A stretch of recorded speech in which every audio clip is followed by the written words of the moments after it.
Hi. Oh, I think I'm live. And apologies, I got the urge to jump on and do this right away, so I haven't done makeup or anything. I haven't sorted out my hair. But I'm excited because I'm working on the sequel to Fear of Flying.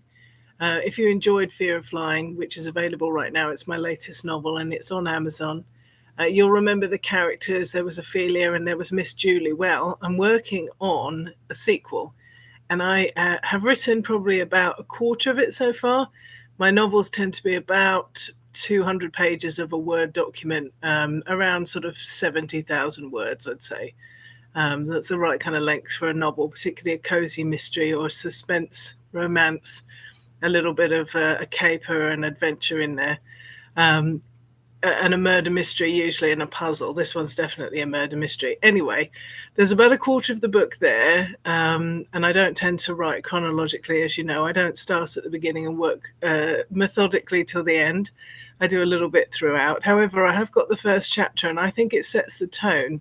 So I wanted to read it to folks so that you can hear what kind of book it's going to be, and then you can get ready to read Fear of Flying if you haven't yet. Try my other books, which are available from my Amazon author page, and then get excited. I'm very excited.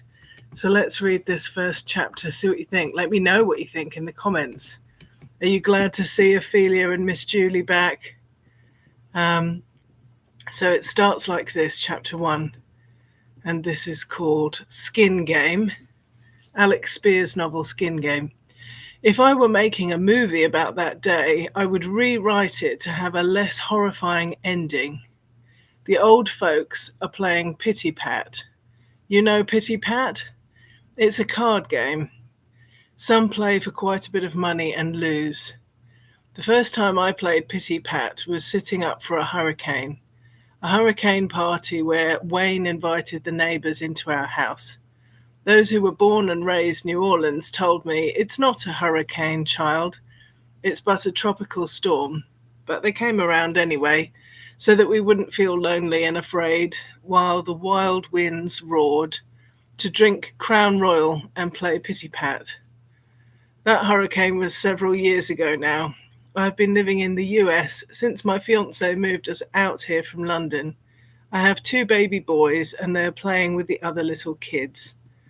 By now I can hold my own, so I don't lose too much. The old folks set up a card table under the shade tree outside Steve's. Steve's is our neighborhood bar here in Bayou St. John. The kids are playing hopscotch in the sun. I wave to my Banksy and Mo, wondering whether they need more sunscreen. Miss Julie totters over and flops into a folding chair. I get myself a drink from inside, in the big plastic cup which I had saved. It was a throw from Mardi Gras. We are all going to a second line nearby later. You playing? My neighbours call. I say I'll sit out this round of cards, as I've already lost enough money. $20 is my limit for a day, and some of those old folks are absolute sharks. Steve himself has come outside and is sitting with the others. There must be 10 of them playing. I'm not sure who he has minding the bar while he's busy. Maybe Wanda or Estelle, both of whom glow and giggle when he asks them for a favor. The heat is like nothing else. Sitting outside in Louisiana summer is hard for a Brit like me. How to describe it? When you first get off the plane on your holidays and the temperature outside just hits you. Opening that plane door is like opening up the oven and peering in, and the humidity has sweat running down the backs of my legs. Somebody has brought a keg. I guess back in England we would say a couple of crates. In Australia, a slab of tinnies perhaps. My drink is very strong, too much Crown Royal. I sip it, alternating with a cold soda. Out here they call every kind of soda a Coke, even in this case. My Coke is a Sprite. It is Lopez who starts the fight. He often balances his Glock on the table while he is playing.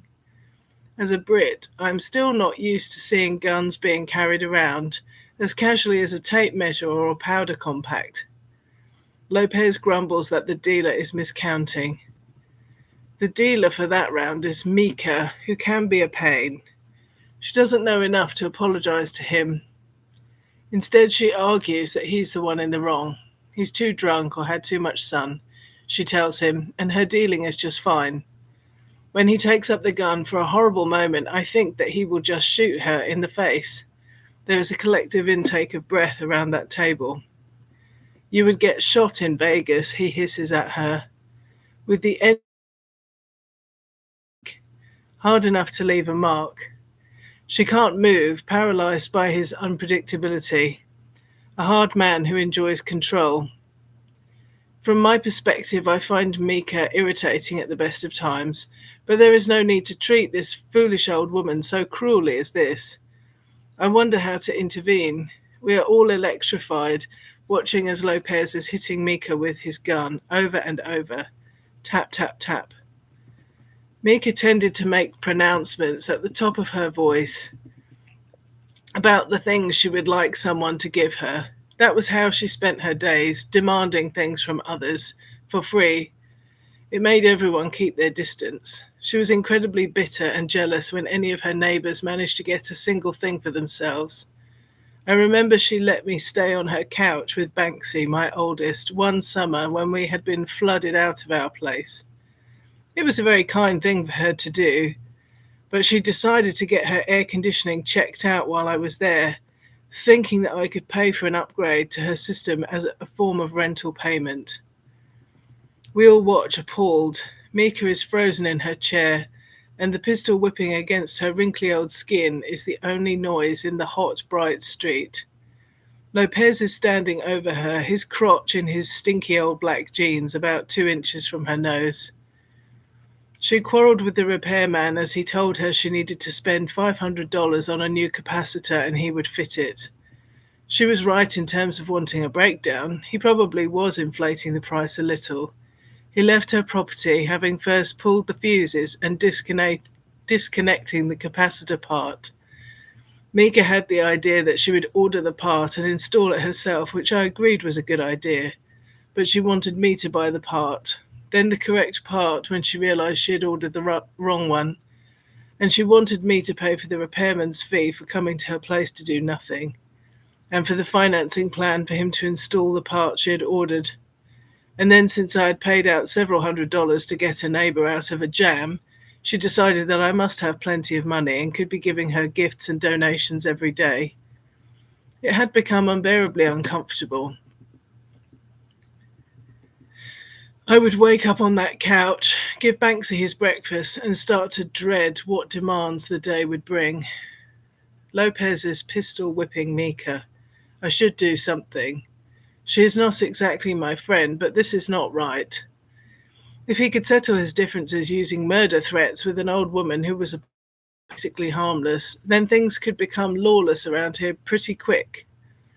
Lopez, I plead, experimentally, my voice rich with hundreds of years of the feminine need to appease a violent man. Mika was maybe 20 years older than me, but she had never married or had kids of her own.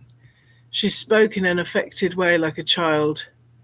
I did not think that her mind was wandering. I think she really believed that folks found it endearing, that a grown woman spoke as if she were a rather sweet 5-year-old. New Orleans has very much a small town feel. Everyone knows everyone else and everyone discusses your business. So I found out quickly that Mika was telling the world that she had had to spend a fortune on her air conditioning because I was staying with her. She claimed that because I am originally from London, I had asked her to make sure the temperature in her house was down at 70 degrees. I was embarrassed and spoke to her about it. I didn't ask you to get your air fixed, Mika. Banksy and I like the heat. And I have paid my way, don't you think? We are very grateful to you taking us in like this, which is why I was happy to pay for the parts you needed. Town was that I had told her not to get her air conditioning fixed, and despite my being so rich, I was refusing to chip in for the parts and repairs. Where is Steve? I am thinking wildly. I look frantically about, not wanting to get up from my chair in case drawing Lopez's attention gets the Glock turned on me. Steve is used to managing the crowd in his bar, dealing with drunks and getting to know the local people. He would know how to defuse this conflict, but he is not here. Perhaps he went back inside to escape the heat. I see the beads of sweat on Mika's milky white cheeks. Lopez manages to flick a little moisture from her skin with the tip of his gun. For a split second, I try not to give a snort of disgust, derision, terror, as I realize that his weapon looks like a grey steel phallus. Will he shove it in her mouth? Her jaw is slack, and her eyes are almost closed with fear. I remember how hot I was when she let me stay in her house. The air conditioning had not been working at all. I was counting the days till Banksy and I could move back into our own home again. Sleeping on the couch in Mika's little house was over 100 degrees even at night. We couldn't open the windows as her cats would get out. I would drape my son with a wet sheet I kept stashed in the freezer. We could not sleep on the porch because Mika felt it would not be respectable. I had tried not to let frustration and heat exhaustion make me hate her. Perhaps all of us, her friends and neighbours, could be forgiven for rather enjoying seeing the terrible woman taken down a peg or two. But this was too much. She was a senior citizen after all, and I hope we're not that unfeeling to have no pity for her misfortune. Lopez, I say to him in an imploring tone. He sets his jaw and continues to bash her with his gun. She closes her eyes and moans, quite sure this is the end. Trying to blackmail me, he mutters directly to Mika before he puts the gun down. He lays his Glock on the table and we all let out a collective whimper of relief. I step towards Mika, reaching for her hand and pulling her towards my house. She needs to lie down. The greenish pallor on her Irish skin looks like a heart attack waiting to happen. As she stumbles backwards from the chair, she sags into my arms. I feel I am propping up an enormous marshmallow. She wears no bra under her silky t-shirt. I can feel her old breasts hanging down her sides as if she kept them in tote bags. I can smell that Mika has wet herself, a little urine back and front, darkening the fabric of her skirt. I take her to my house to clean her up and cool her down. A little sweet tea, an oxy if I can find one.